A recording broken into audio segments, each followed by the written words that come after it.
topic is a little touchy. It's about finances. So a lot of people find it difficult to talk about money, and I definitely understand it. It can be a touchy topic, but we're gonna have a more excellent conversation about it. So let's get into it. First and foremost, I'm not a financial consultant. I just feel like this is a really important and helpful conversation to have. I've had it with a lot of friends and family, and I really think like it can help us and push us in the right direction, right? So most of the time I hear a lot of people and how they want to make more money, or they feel like their job should pay them more, they deserve a raise. And I always was like, why do people feel entitled? Include me, myself, every year I'm like, yo, I deserve a raise. Every single year that I work, I'm like, they need to pay me more because of how hard I'm working. But now the question is, why do we feel this way? I feel like bills, other expenses, bad habits, and debt really eat away at the income that we already have. And this destroys our hopes of savings, our hopes of, retiring comfortably, our hopes of maybe home owning, car owning, business ventures, and business starting, right? So now the question is, what do we do with this information? We already know we feel this way because it feels like our income is just shrinking, and we have no wiggle room out, right? But I feel like the answer to it is we have to change our mindset, how we think about our income. In the previous video, I talked a little bit about how our employers are our biggest investors. But if your investor is giving you money, but you can't even use that money to allocate it into what you're passionate about, it will feel like you don't even have an investor. And I feel like that's how we are with our main income. I also briefly talked about the parable of talents that is talked about in the Bible, and I really think that that's a good analogy. So let's dive into it really quickly. It's found in Matthew chapter 25.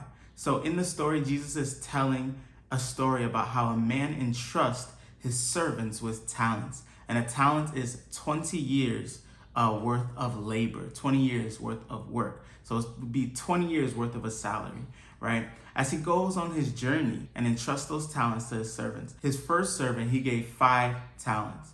Then the next servant, he gave 2 talents. And finally, the last servant received 1 talent. So that's 5 years of work, 2 years of work, and 1 year of work. And he gave them these amount of talents based on their ability of him knowing them, him having the relationship with them. When the master went away, the servant with 5 talents went in and bartered and traded or invested his 5 talents and was able to earn 5 more talents, giving him a total of 10 talents. Then the second servant did a very similar thing. He was bartering and trading with the 2 talents that he was given and was able to get 2 more talents. So both of these servants doubled what they were originally given. And finally, the last servant has 1 talent. And with this 1 talent, he decides to bury it in the ground. And he gives a caveat of why he decides to bury it in the ground when the master comes back. But before then, the master is super excited and very proud of the servants that produced more with what he entrusted them with. He sings their praises about the servant with 5 talents and the servant with 2 talents. He sings their praises for double what they had. Then when he gets to the last servant with the 1 talent, he looks at him and he's disappointed. And the servant tries to give an explanation. He says, "Master, I am afraid, for you are a harsh man." So he said that he was afraid. So he dug his talent in the ground because he was afraid to lose it. But the master said, even if you just put the money in the bank so that it would have gained interest, that talent that I gave you would have produced something. And of course, I'm paraphrasing. But eventually, the master takes that 1 talent from that 1 servant and gives it to the servant with the 10 talent who started out with 5. And even for that 1 servant, it wouldn't have made sense if his master was harsh. Why would he hide the money in the ground, letting it do nothing, instead of trying to put it to work, at least giving an effort to try to make it produce something else? So even the master was already aware that the servant's excuse didn't make that much sense. But one of the lessons from this story is to use what you have been gifted, use what you have been blessed with. It doesn't always have to be money, but it can also be the income that you have. Some people have talents, literal talents, not the 20 years worth of wages. Some people have literal talents, literal gifts, and literal blessings of an income and are not using them to their full capacity. They're not really going out. If you're good at communicating, you should go out and you should be talking to people. If you're really good at numbers, you should go out and should be working with numbers in some way, shape, or form. If you're really good at singing, you should be pursuing that gift or using your gift and talent in a way that can help produce something in your life. And I feel like that's the lesson of this parable, especially when it comes to income. Some people make a decent income, but it's choked out by all their expenses in life. If you live your life within a smaller means, meaning that you just do what you need to do to get by, meaning you're making sure you're accountable for your food, your shelter, clothes that you need for your work or for your job. If you're just covering those basic things instead of doing elaborate things, right, you can put a lot of money aside in order to invest or produce the things that you want in your life, right? So now how do we apply what we just learned? I'm a super big fan of Dave Ramsey and his ideology of finances, specifically Ramsey Solutions, his whole company, right? But in simple terms, Dave Ramsey believes in eliminating debt completely. He said you should have no debt, right? And it's caveats whether you're a homeowner or things like that, and we'll get into that later. But he believes in eliminating debt and using that freed up money to retire as a multi-millionaire and live in freedom and control your money instead of your money controlling you, right? And I feel like Dave Ramsey really helps bridge the gap between this parable and our everyday life. So he has a step-by-step process called the baby steps, or the Dave Ramsey baby steps, right? And hear me out.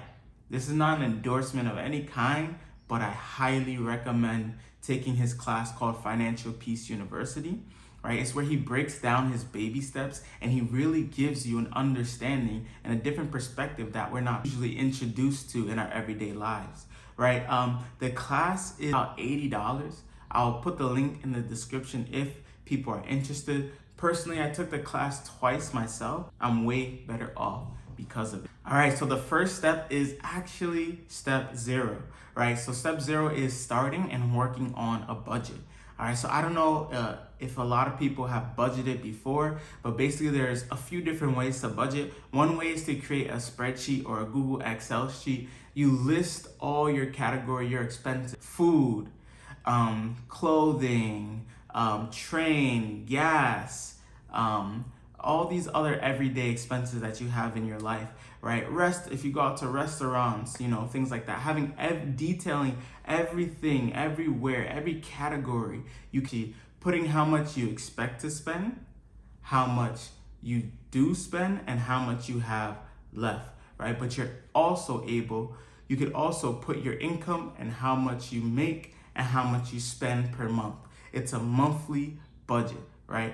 That's just one way to do it. Some people do it, honestly, I'll call it a little bit more old-fashioned, right? But it still works. But also another way would be the Every Dollar budgeting app, which Dave Ramsey and Ramsey Solution provides, but it is a free app, 100% free. They do have a premium version if you want to purchase that premium version. I don't recommend the premium version unless they already give you categories, the basic categories of everyday life, so you don't have to go in and type, but you're able to add any other expenses. If you have skin products, special hair products, you're able to add those things in, right? You have a space to put your income in, and you have a space to add your categories, doctor's visits, etc. The list can go on and on. But in this app, what's so amazing about it is that it's super easy to navigate. God willing, I'll put a screenshot so you can see a little bit about how the app goes, how you can look into the app, what the app looks like. It's a green app with a small stack of money on it called the Every Dollar budgeting app. All right, so it takes about 3 to 4 months to really get in the groove of budgeting. Even to this day, I think I've been budgeting for about a year, and sometimes it's still a little bit difficult, but really committing to the budget helps you see where your money goes. Being able to visibly see, wow, I spend this much on fast food this month. Wow, I spend this much money in my restaurants. Wow, I spend this much money getting an icy every day. Wow, I spend this much money getting Starbucks every day. Really being able to see where your money goes helps change your perspective in order to focus on what's actually important, right? And then step one is to save $1,000 in an emergency fund, right? I looked up and it says about 56% of Americans can't afford $1,000 expense if things were to come and hit the fan. People would not be able, over 50% of the population would not be able to pay off that expense, right? It's not if an emergency will happen, it's when an emergency will happen.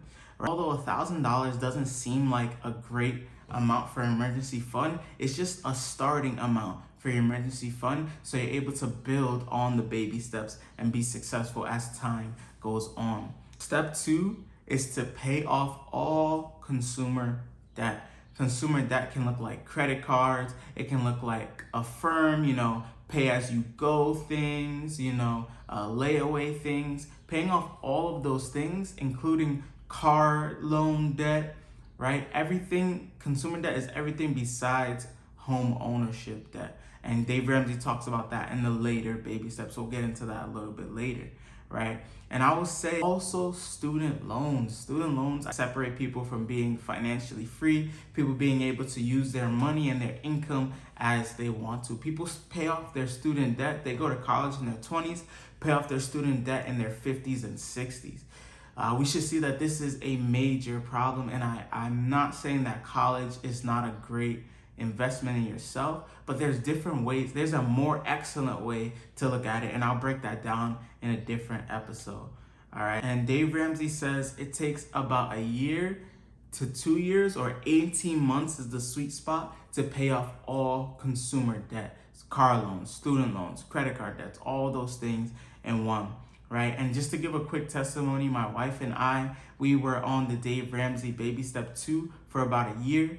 Next month, we'll be able to fully pay off our student loan debt. We started our marriage $20,000 in debt, and a year and 2 months later, we will be completely debt free. And it's gonna be one of the most freeing feelings that you can feel. Dave Ramsey describes it as a weight being lifted off your shoulders. It's like you have to pay that debt, so you might as well attack it. And the way that Dave Ramsey says to attack it, he says it should be gazelle intensity. So he gives the analogy of a gazelle in the wild running away from a cheetah.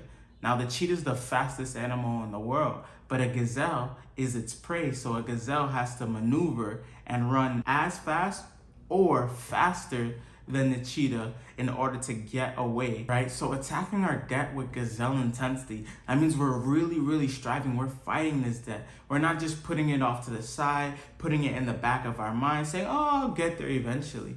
If we can change our mindset and attack that with gazelle intensity, start making higher payments, start sacrificing in a small season, sacrificing in order to really, really take this debt off our hands. Because imagine when you're fully out of debt, imagine all the money you can allocate to all the other things that you're interested in your life, You might have to take a setback. You might not be able to take a vacation for a year. You might not be able to get that Starbucks drink every single day or that Dunkin' Donuts drink every single day. And that's okay. It's just a small sacrifice for a great, great outcome in the long run, right? In longevity. But also the way that Dave Ramsey asks us to eliminate debt. It's called the snowball effect, right? So he says, don't worry. It depends on your situation, but he says, don't worry about the interest rates, because if you're trying to pay your $20,000 student loan with a higher interest rate than your all other loans, you'll be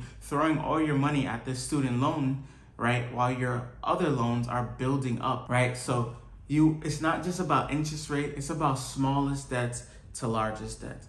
And the reason that he says this is so you start feeling some accomplishment early on in the debt paying process, right? If you start with your smallest debt, say it's $1,000, you pay that $1,000 off in 2 months, you're able to see that you can do it. That it's possible to start eliminating debt. And now you're attacking that smallest debt with gazelle intensity, but you're still making minimum payments on the debts that you have, so that they're not really getting they're not occurring all the interest that they get. So you're making your small payments. You're just attacking and hyper focusing on one at a time. And this order helps bring sanity to us as well. It's not just about the snowball effect, but it brings order to our lives. Now we have a step-by-step process on how to do this, instead of willy-nilly throwing 500 to this one, 200 to this one, 150 to this, 50 to this debt, because then that's chaotic.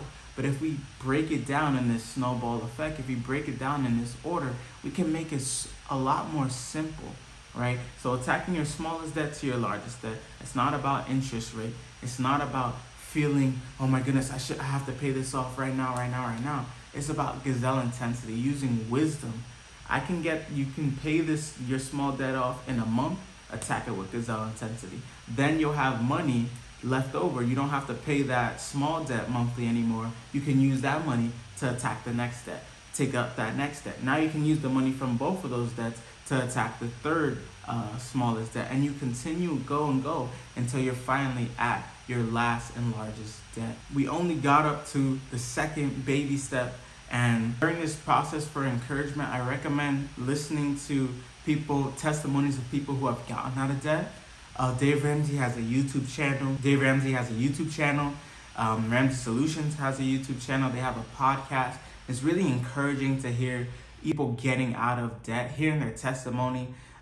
People who are not religious, people who don't believe, and also believers, hearing their testimonies is just beautiful. Some people gotten out of $500,000 in debt in a few years, 4 to 5 years. Like, it's amazing. Just hearing and reaffirming and hearing those positive testimonies can help you in your journey in eliminating debt, right? So in the next episode, we'll unpack the rest of the baby steps. I'll help give you guys some tools, some different accounts, some tools in order to help you have a better picture. I encourage you guys to do your own research. I really want to say that. Do your own research. Look at different sources, not just a simple Google search, but really diving in and looking and taking your time to do your research on savings accounts, on Dave Ramsey, see if he's credible. Don't just take my word for it. Really figure it out yourself, and look into the parable of the talents yourself, Matthew chapter 25. Don't just take my words for it. Look at it for yourself, right? But I'm really grateful that you guys listened to the video. For those of you that got all the way through, shout out to you. If this video encouraged, inspired, or interested you, please subscribe or share. But for now, I'll let you guys get to it.